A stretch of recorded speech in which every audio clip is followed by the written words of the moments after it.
siap karena kalian sudah berganti pakaian. Karena kan tadi pelajarannya adalah pelajaran PJOK olahraga. Biasanya sih kalau ibu masuk di jam-jam sekarang kalian masih agak bau-bau keringat dan belum berganti pakaian. Tapi terima kasih untuk pertemuan hari ini kalian sudah berganti kostum. Itu menandakan bahwa kalian sudah siap untuk belajar ke pelajaran bahasa Indonesia. Untuk itu sebelum ibu mulai, boleh kalian coba berdiri dulu. Ibu mau melihat seberapa siap kalian dari kostum. Boleh ditengok kanan kiri temannya. Siapa yang tidak memakai atribut dengan lengkap? Ayo. Bagus, mengakui kesalahan. Kenapa Naki sama Aiman tidak pakai atribut? Padahal bawa ya tadi. Boleh dipakai. Terus ibu mau tanya, ini 3 sekawan ini kenapa pakai jaket? Baik deh, demi menjaga kesehatan ya. Jadi untuk pertemuan hari ini ibu masih beri kemakluman ya, karena memang kondisi cuaca juga sedang pancaroba daripada makin drop, jadi silakan nggak apa-apa dipakai. Boleh silakan duduk kembali, udah rapi. Terus sambil dicek kolom meja atau di bawah ada sampah atau tidak. Kalau ada boleh dibuang. Mendata kehadiran kalian terlebih dahulu supaya ibu memastikan betul bahwa yang hadir di sini memang semuanya dalam keadaan baik dan sehat ya. Adinda mana? Dava? Hadir. Danis? Natasha? Oh iya, sakit ya? Sakit apa katanya? Meriang bu.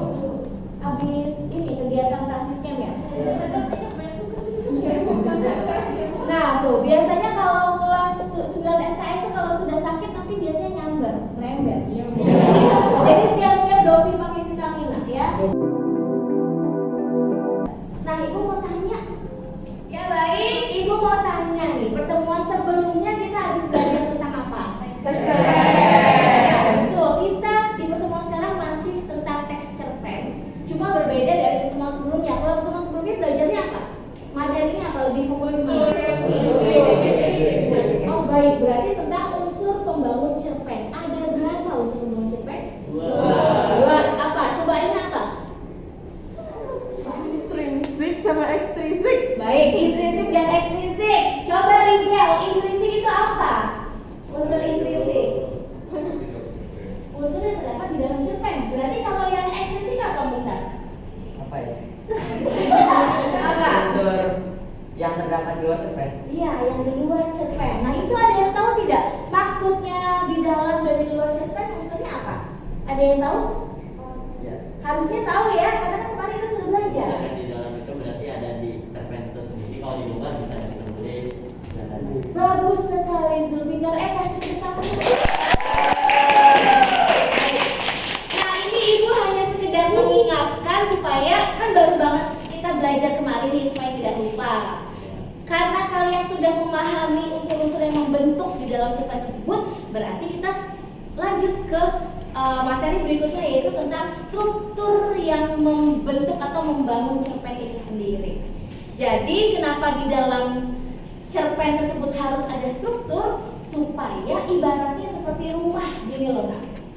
Kan kalau mau bikin rumah kan harus ada fondasi ya. Ada tiang-tiangnya, kalau mau ditingkat harus ada cakar ayamnya gitu ya. Terus kalaupun mau bikin genteng juga ada kerangkanya. Nah ini yang dinamakan struktur. Jadi kalau mau bikin cerpen harus ada struktur supaya kerangka dari atau karya dari cerpen tersebut ada sistematikanya. Ada, ibu mau tanya nih, di sini kalian punya pengalaman atau punya cerita apa gitu yang ingin kalian ceritakan? Banyak. Misalnya atau kejadian hari ini tuh kalian habis mendapati konflik kah atau permasalahan kah atau sesuatu hal yang membahagiakan itu? Hari ini sudah. Kenapa? Kan kemarin itu pokoknya saya taruh di loker. Habis itu pas pulang saya baru ingat kalau pokoknya itu di dalam loker. Terus saya pas mau keluarin pas udah disunyi saya mau keluar dari loker, tiba-tiba pas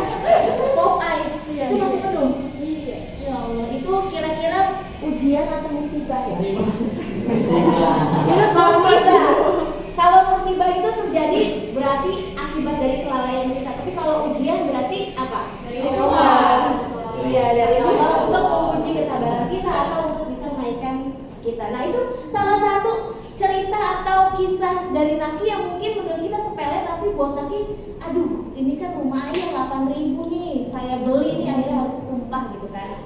Ada lagi nggak? Yang itu nah, yang kena kakak kelas 91 Oh iya. Apa? Iya. Fokus lagi. Kompas lagi. Ada apa dengan kompas itu bisa nanti kalau kalian nanti ibu minta untuk membuat cerpen mungkin bisa jadi judul. Ada apa dengan Lagi kompas? Kompas ya. Habis itu Putri. Iya bu, habis kementerian kan balik ke kelas. Terus di ujung yang wastafel itu kan ada buat tatakannya gitu kan, yang buat kaki yang bolong-bolong itu. Nah terus saya tiba-tiba masuk ke bolongannya. Karena jatuh muka dulu ya. Terus kira-kira konfliknya apa? Konflik dari kisah kamu. Berarti permasalahan ya. Kena dari kelas, bahasa kenapa juga. Itu pas saya mau tawarin buat saya jadi bucik, dia nggak mau. Ibaratnya sudah jatuh ketimpa tangga pula ya. Iya. Itu apes banget. Berarti lagi apes itu hari apa tuh nanti? Padahal cuma itu hari keberkahan loh nanti. Berarti banyak-banyak istighfar ya. Oke, atau mungkin itu kan tadi pengalaman nyata dari Naki tentang Popeyes kejadian 2 kali tragedi Popeyes. Mungkin kalian punya hayalan kalau misalkan sebelum tidur kalian suka berhayal gimana ya kalau gue jadi cowok paling keren. Mungkin ada yang pernah bermimpi berhayal sebelum tidur. Danis ya. Iya. Gimana ya coba? Ini agak aneh. Iya, coba. Tapi emang bener-bener mimpi. Mimpi. Ah. Oke. Gimana? Menang SEA Games. SEA Games. Ah. Keren banget ya. SEA Gamesnya di mana tuh? Ya di Filipina. Wis. Apa emang? Ajang perlombaan apa? Taekwondo. Tapi mana bisa? Bisa. Oh, berarti sebenarnya mimpi itu muncul dari hasrat atau keinginan kamu yang akhirnya masuk ke dalam alam bawah sadar kamu terus menang. Menang. Keren banget. Semoga bisa tercapai ya. Nah, dari mimpi, dari hasrat, dari keinginan itu sebenarnya juga bisa kita jadikan sebuah cerita. Mau dari hayalan, mau dari mimpi atau bahkan kisah nyata tuh bisa banget dijadikan sebuah cerita. Nah, ibu udah baca belum? Kan kita udah masuk materi struktur nih, tapi sebelum ibu masuk, ada yang sudah tahu belum struktur teks cerpen itu apa saja? Boleh juga. Orientasi, boleh dilihat orientasi, konflikasi, evaluasi, resolusi. Betul sekali. Boleh satu orang diulang lagi? Terdapat apa saja yang pertama struktur? Orientasi, komplikasi, evaluasi, resolusi, koda. Boleh, bagus sekali. Nah, di sini mau ibu luruskan terkait koda. Koda itu dalam cerpen boleh ada, boleh tidak. Karena koda itu sifatnya adalah sebuah amanat yang muncul. Kalau koda seringnya itu adanya di fabel. Tapi kalau di cerpen amanat itu dia menyebar. Gitu. Jadi koda kalau dalam cerpen boleh ada, boleh tidak. Jadi kita cukup ke 4 struktur saja, orientasi, komplikasi, evaluasi, dan resolusi, cukup di situ saja. Baik, sudah kalian mencari informasi dari buku dan juga mungkin dari internet, berarti udah tahu mau dibawa kemana nih belajar kita. Oke? Nah, kompetensi dasarnya adalah menelaah struktur dan aspek kebahasaan cerita pendek yang dibaca atau didengar. Gitu. Jadi nanti menelaah itu sama dengan menganalisis. Kalian diharapkan mampu menganalisis struktur dan aspek kebahasaannya. Tapi untuk tujuan pembelajaran hari ini, kita fokus kepada peserta didik diharapkan dapat menelaah struktur cerpennya dulu. Baru pertemuan berikutnya kita masuk ke analisis aspek kebahasaannya. Lanjut, Ibu akan menyampaikan alur pembelajaran dan rancangan evaluasi kita hari ini nih. Jadi yang pertama adalah kita akan berliterasi. Literasinya dalam bentuk apa? Menonton tayangan film pendek dan juga membaca cerpen. Itu literasi. Kemudian kita masuk ke alur kedua yaitu berproses. Prosesnya ngapain? Kalian nanti akan Ibu berikan LKPD, lembar kerja peserta didik, dan di situ kalian secara berkelompok akan menganalisis struktur dari sebuah sebuah cerpen. Lalu evaluasinya apa? Di bagian evaluasi itu nanti kalian akan mempresentasikan hasil pengerjaan kelompok kalian di depan kelas, ya. Yang nantinya ini akan masuk ke dalam penilaian kognitif dan psikomotor atau penilaian pengetahuan dan keterampilan kalian. Keterampilannya dalam bentuk apa? Dalam bentuk presentasi. Ya, baik, dapat dipahami? Paham ya? Ada yang tahu tidak manfaat kita belajar teks cerpen ini? Struktur teks cerpen ini ada yang tahu tidak? Apa? Kayak kalau kita lagi baca bisa beda-bedain mana yang mana evaluasi, mana yang komunikasi, mana yang resolusi, orientasi. Betul sekali. Ada lagi, kita langsung saja coba boleh disaksikan nih salah satu film pendek yang dia juara ya, juara ML 2M.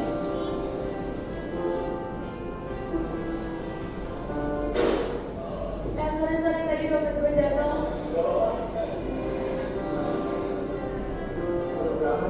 Nanti nggak datang. Presentasi gimana? Tadi dia baru.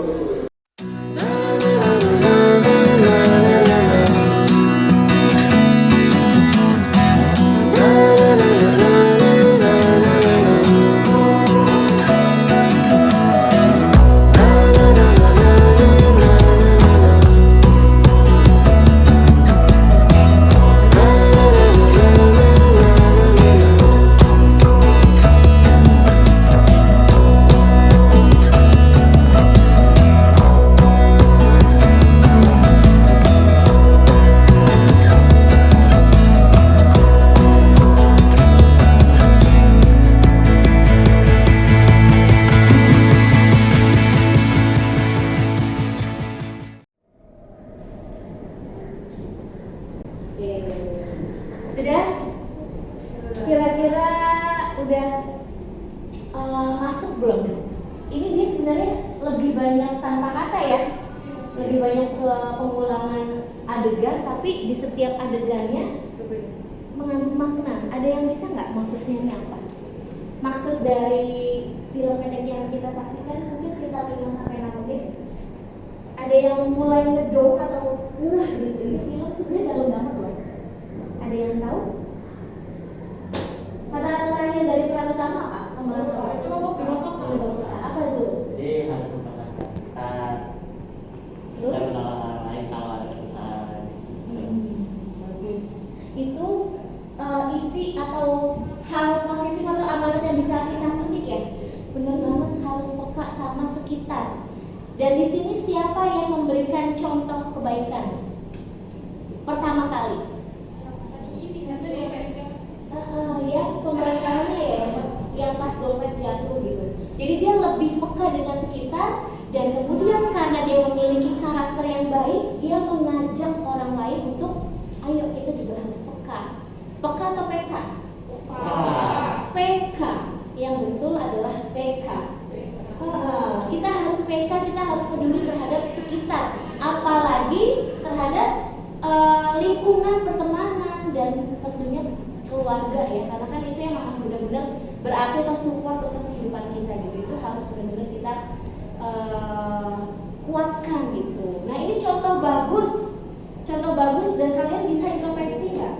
Sejauh ini saya sudah seperti apa ya terhadap teman, terhadap keluarga? Gimana? Sudah sekuat apa solidaritas kalian di kelas? Solid banget. Sampai sakit besoknya juga ikutannya. Iya. Ikatan batin loh. Nah ini contoh yang bagus. Karyanya ibu ya, yang berjudul Sang Dewi. Boleh kalian buka di MS Teams kalian. Kalian dapat akses dalam platform pembelajaran MS Teams di channel Teks Cerpen. Cerpennya sudah ibu masukkan. Ya, silakan kalian baca. Sang Dewi ini ibu bikin cerpen ini ketika ibu sedang ikut workshop selama 1 minggu di Jagakarsa.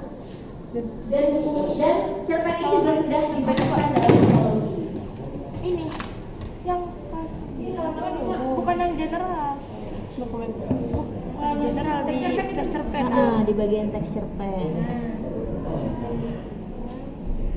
Nah, sip. Pokoknya sampai teks kedua. Silakan dibaca dulu karena nanti gua akan tanya. Yang dibaca tuh yang sama Dewi ya? Iya, yang sama Dewi saja.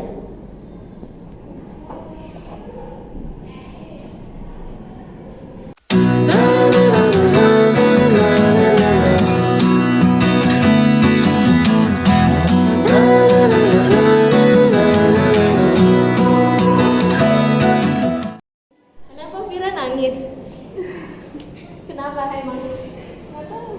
Sedih ya ceritanya ya?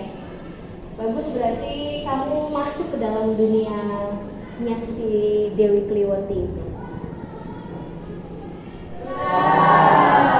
Bagaimana rasanya?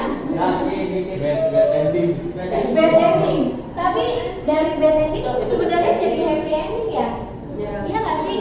Akhirnya menyadarkan si sosok Dewi Kliwonti. Tapi kalian tahu tidak? Kenapa Ibu Sena membuat cerpen ini? Kira-kira apakah itu pengalaman hidup Bu Sena? Iya. Dan tadi kita nyebut nama Bu. Atau ini hanya hayalannya Bu Sena aja? Atau Bu Sena lagi mencoba menceritakan tentang muridnya mungkin atau apa? Itu bisa. Segala sesuatu itu bisa menjadi faktor untuk kita membuat sebuah karya atau cerpen khususnya ya. Tapi perlu kalian ketahui, Ibu membuat cerpen ini berdasarkan sesuatu hal yang nyata, yaitu nama Dewi Kliwonti. Perlu kalian ketahui, dulu ibu mau dikasih nama sama orang tua ibu adalah Dewi Kliwonti. Benar, karena ibu itu lahir di hari Jumat Kliwon. Terus mau dikasih nama Kliwonti. Sekarang boleh dong 2 atau 3 orang ceritakan emang ini membahas tentang apa sih Dewi Kliwonti ini? Si sang Dewi ini, boleh?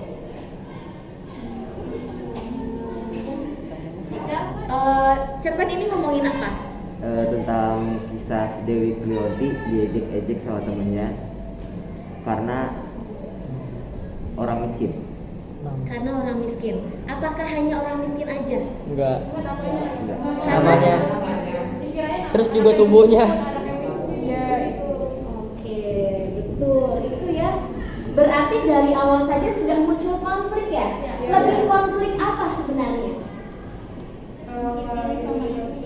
Lebih konflik Dewi sama ibunya, berarti konflik dari si tokoh utama, konflik batin ya. Dia yang baper banget gitu. Mungkin temen-temennya hanya just kidding, hanya bercanda gitu, tapi dia bawanya masuk lebih dalam ke hatinya, akhirnya baper dan lain sebagainya gitu. Dijadikan tekanan batin sekali. Dan ternyata kehidupannya pun mendukung akhirnya sampai dia harus insecure, bener banget gitu. Dan ini memang bisa jadi dirasakan oleh banyak pelajar, ya nggak sih? Yang mereka akhirnya minder dengan kemampuan mereka atau dengan diri mereka yang ikut gue gendut ya. Itu bisa jadi insecure juga sih, tapi itu lagi juga kalau enggak. Oke nih.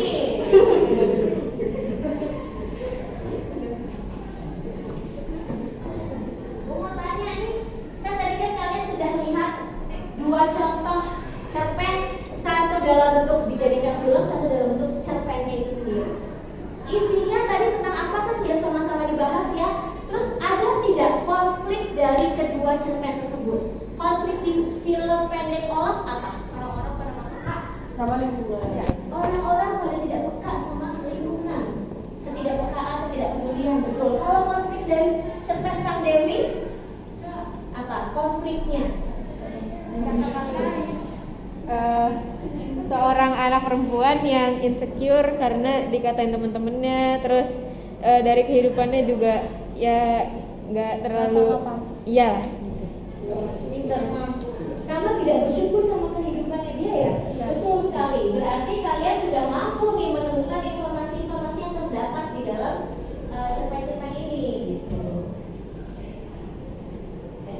Nah, tentang kepekaan, tentang kepedulian, tentang berbuat yang terbaik, solidaritas, cerita masa SMA dan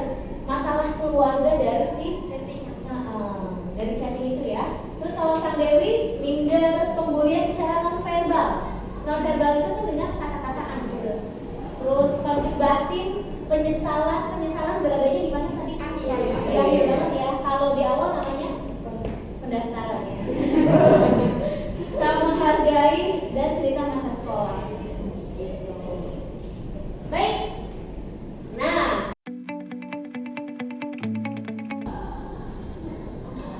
seperti yang sudah kalian sebutkan di awal, orientasi, komunikasi, evaluasi, resolusi. Nah, kalau bagian orientasi berarti bagian apa? Perkenalan, pendahuluan awal, betul sekali. Terus kalau komunikasi, kalau evaluasi, kalau resolusi, ayo, harus ada bedanya nih. Penyelesaian di bagian evaluasi, resolusi ya. Terus kalau evaluasi? Evaluasi puncak masalah, komunikasi awal masalah. Iya, betul sekali. Betul sekali. Terima kasih Naki. Nah, ini penjelasannya ya. Orientasi latar cerita biasanya bagian awal bisa diawali atau bisa digambarkan dengan tokohnya itu sendiri. Kalau di cerpen itu menggambarkan apa? Digambarkannya dengan apa? Diawalinya dengan apa bagian orientasi? Yang Sang Dewi. Ini namanya Digambarkan melalui tokoh, iya nggak sih? Iya. Dewi Kliwonti itu langsung tokohnya. Terus kalau komunikasinya diceritakan urutan kejadian, umumnya menjelaskan tentang hubungan sebab akibat. Kalau evaluasi berarti konfliknya menuju klimaks dan resolusi penyelesaian konfliknya atau udah mulai ke ending. Nah, kita coba belajar yuk. Belajar menganalisis struktur dari cerpen yang sudah kalian baca. Nah, ini bagian apa? orientasi. Kenapa dikatakan orientasi? Karena ada Pengenalan tokoh atau didahulukan dengan menceritakan awalan tokoh tersebut, latar ceritanya berarti tokohnya ya. Terus ini berarti bagian apa? Komunikasi. Komunikasi. Kenapa ini dikatakan komunikasi? iya dimulainya masalah. Awal mula masalah. Di manakah letak hubungan sebab akibatnya? Di mana coba? Coba yang kelas Nasya.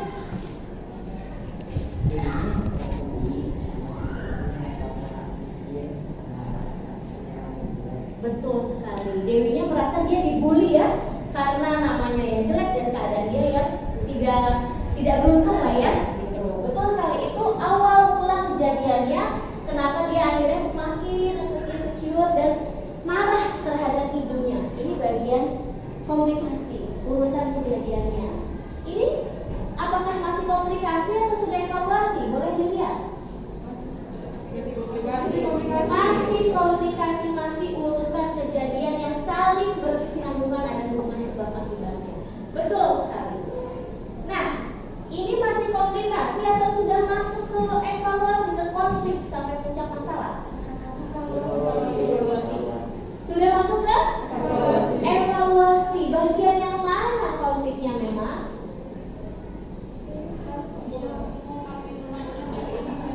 Iya, dia yang marah sama ibunya. Aku marah, aku kesal.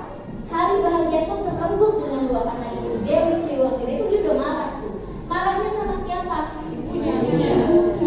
Terus kira-kira puncak konflik benar-benar klimaksnya di bagian yang mana? Bagian klimaks. Yang mana coba? Yang mana? Ketika si Dewi itu akhirnya ngamuk atau menyampaikan kemarahannya itu langsung ke ibunya. Ya itu udah klimaks banget karena dia udah berani banget kan, tadinya kan dia cuma di bawah hati doang, cuma tekanan batin doang, tapi dia akhirnya klimaksnya adalah dia ngomong langsung ke ibunya. Gitu ya. Terus lanjut, kalau ini berarti bagian apa? Resolusi. Resolusi itu apa? Bagian mana dia tahu ini ada? Kita tahu ini adalah sebuah penyelesaian dari konflik, dari masalah. Pada akhirnya dia menyesal.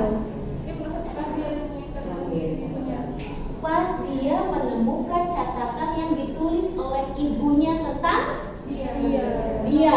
Kenapa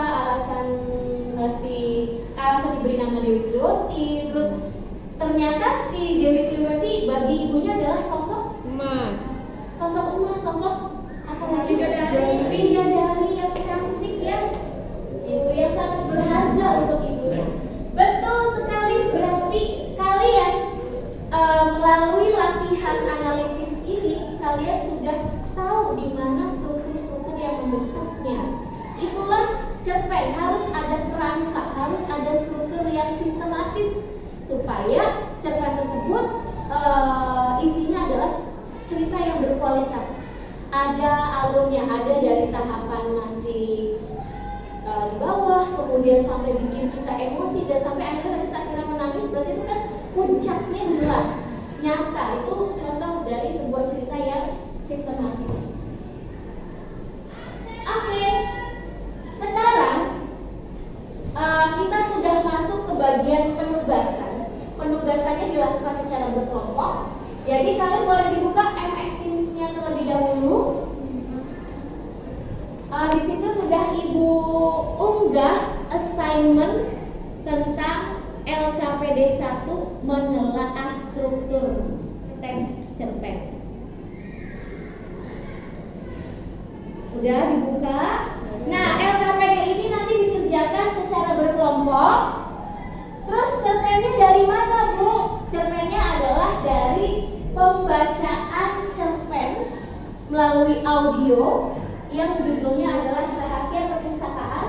Karya Al-Fatihah ini adalah kakak kelas kalian, alumni dulu di kelas 9 SKS. Waktu itu Ibu suruh meminta kelas 9 SKS untuk membuat antologi cerpen, dan ini salah satu cerpen terbaik yang Ibu anggap bagus karyanya Al-Fatihah. Kemudian sebagai bentuk apresiasi, Ibu jadikan menjadi sebuah pembacaan, Ibu audiokan, Ibu yang menceritakannya. Seperti itu. Nanti kalian mendengarkan bersama dengan kelompoknya. Sekarang sebelum masuk ke sini nih, kita bagi kelompok terlebih dahulu ya. Oke, Bu. Kelompok berapa orang, Bu? Satu kelompok 3 kali ya, 3 kelompok ya. Di sini dia bukan.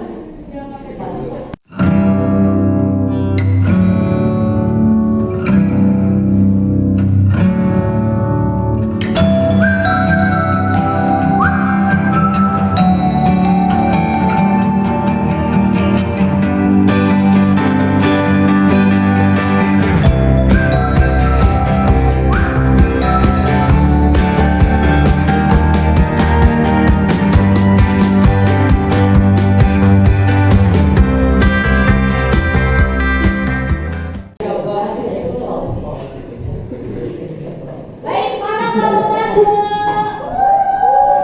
Kelompok 2?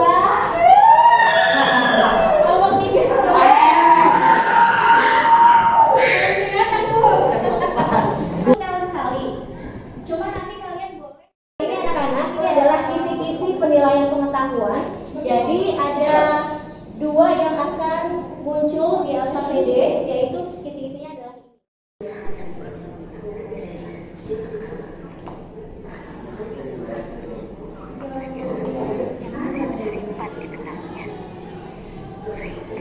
Ibu, saya mau nanya.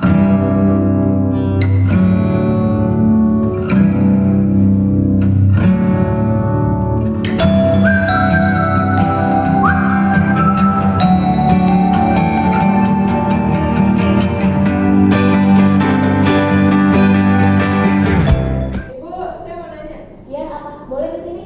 Oke. Gimana, Bu? Kayak dikasih menitnya? Menit kedua. Oh iya, kan di sini kan kamu diminta untuk menganalisis struktur. Nah, bagian orientasinya itu ketika apa dengan bahasa kelompok kalian. Misalnya diawali dengan bla bla bla bla bla, lalu bukti pendukungnya adalah bentuk dialognya atau bentuk teksnya. Ya, bisa. Baik, makasih. Untuk yang lain ada pertanyaan nggak untuk pengerjaan LKPD? Tidak ya? Oke, baik. Silakan dikerjakan langsung di gawai kalian, dan kalau memang jika sudah selesai langsung dikumpulkan ke assignment-nya ya. Karena setelah ini kalian harus melakukan aktivitas presentasi.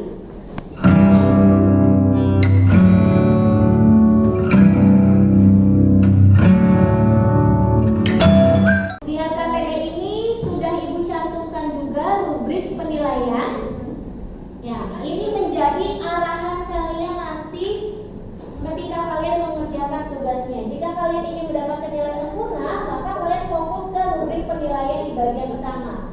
Peserta didik menganalisis 4 struktur teks cerpen dengan benar, disertai 4 pendukung yang tepat, 4 bukti pendukung yang tepat. Nah, bukti pendukung ini dalam bentuk dialog, penggalan dialog atau penggalan teks yang ada di dalam pembacaan cerpen tersebut. Lalu orientasinya apa, komunikasinya apa, ini kalian tulis dengan bahasa kalian sendiri. Gitu, berarti bagian pendahuluan, bagian awal ceritanya yang mana? Gitu, dengan bahasa kalian sendiri. Terus urutan kejadiannya, bagian komunikasinya yang mana? Pakai bahasa kalian sendiri. Begitu ya. Dapat dipahami? Ya. Baik, selamat mengerjakan, selamat melanjutkan. Ini belum? Tinggal berapa lagi? Untuk Rama kelas 17. Oke, kita kasih waktu berapa menit lagi nih? 20 menit. 15 menit aja ya. Karena di sini kita akan presentasi.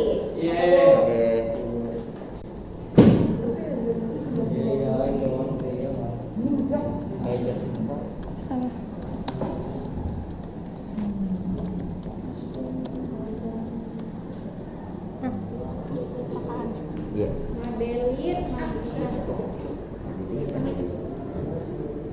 Resolusi sama tinggal resolusi. Oh, kalian nyari itu evaluasi sama resolusi. kerja sama sebenarnya.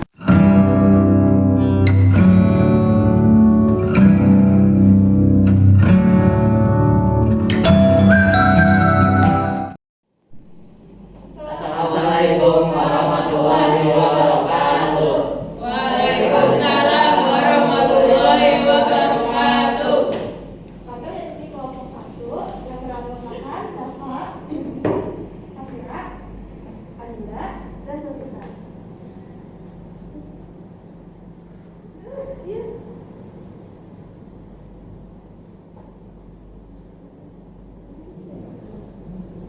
Jadi di cerita yang dipresentasikan oleh Husena tadi, kita menemukan bahwa orientasi terletak di bagian di mana Madeline adalah seorang gadis perempuan yatim piatu yang mendapat wasiat dari kedua orang tuanya untuk menjaga perpustakaan di saat ia sudah berusia 14 tahun. Ini dibuktikan dengan perkataan, Madeline, cucuku, perpustakaan ini sudah menjadi tanggung jawabmu sekarang.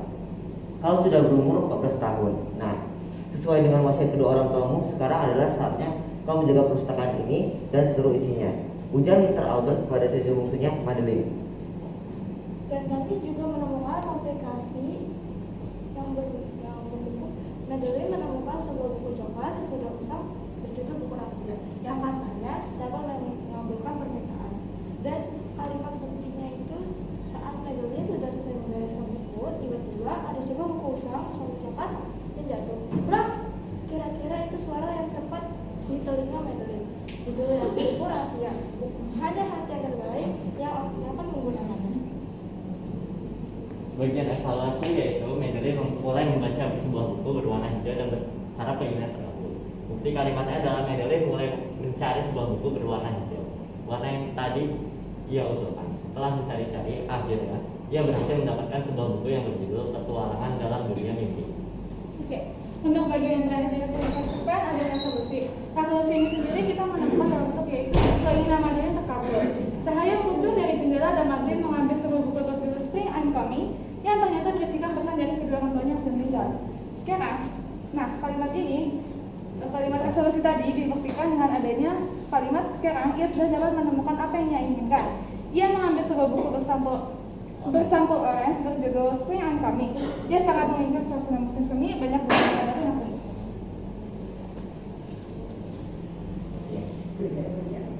Sekian dari kami. Wassalamualaikum warahmatullahi wabarakatuh. Waalaikumsalam warahmatullahi wabarakatuh. Beri tepuk tangan. Baik, ya baik. Nah, di sini yang sudah dikerjakan oleh rekan kelompok 1 sudah tepat ya. Mereka sudah mulai menganalisis letak-letak di mana orientasinya, komunikasi, evaluasi dan resolusi, dan juga mereka sudah menyertakan bukti bukti pendukung. Ini progres yang baik untuk mereka dan Ibu harap di kelompok 2 dan 3 dapat mempresentasikannya sesuai dengan apa yang telah didiskusikan oleh kelompok kalian masing-masing. Baik, selanjutnya adalah kelompok 2 ya. Baik, terima kasih. Kita beri tepuk tangan sekali lagi untuk kelompok 1. Lihat tangannya.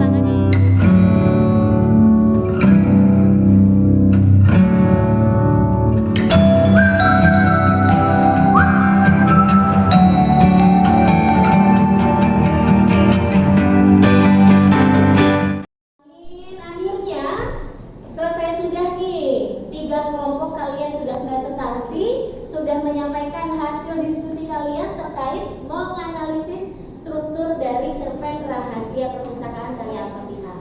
Bagaimana? Ada yang bisa memberikan kesimpulan tentang pembelajaran kita hari ini? Siapa yang mau kasih kesimpulan? Oh, boleh Zaki? Akhirnya saya tahu struktur-struktur dari teks cerpen. Oh, apa aja itu? Struktur teks cerpen ada apa aja? Ada orientasi, terus komplikasi, evaluasi, dan resolusi. Oh ya, resolusi. Iya, oke, baik. Berarti udah tahu ya kesimpulan pembelajaran kita hari ini adalah tentang struktur teks cerpen, yaitu ada 4 ya. Orientasi, komplikasi, evaluasi, dan resolusi. Ada yang mau memberikan tanggapan pembelajaran kita hari ini bagaimana? Boleh? Mumtaz? Oh ya. Menurut saya seru karena ibu sendiri memberikan contoh yang ibu bikin sendiri buat pembelajaran kali ini gitu. Oh gitu, contoh karya ibu ya? Iya, contoh Oh, iya, karya. baik. Terima kasih Romo Mumtaz. Ada lagi yang mau kasih tanggapan mungkin tentang pembelajaran kita hari ini? Pengerjaan secara berkelompok, apakah itu memudahkan kalian? Iya. Iya, Bu. Sangat memudahkan. Jadi lebih efektif, bisa saling bertukar pendapat ya? Iya. Baik. Setelah itu sebelum ditutup Ibu akan informasikan pembelajaran kita pertemuan berikutnya adalah masih tentang teks cerpen, tapi bukan tentang struktur lagi, cuma lebih fokus ke menganalisis aspek kebahasaannya. Ya, pertemuan berikutnya dengan metode kunjung karya. Baik, ada yang mau ditanyakan sebelum ditutup? Apa sudah cukup? Sudah. Untuk tugasnya akan Ibu nilai. Tadi tugas presentasi sudah Ibu nilai ya. Nanti tugas penilaian pengetahuan akan Ibu lihat dari pengumpulan kalian di assignment.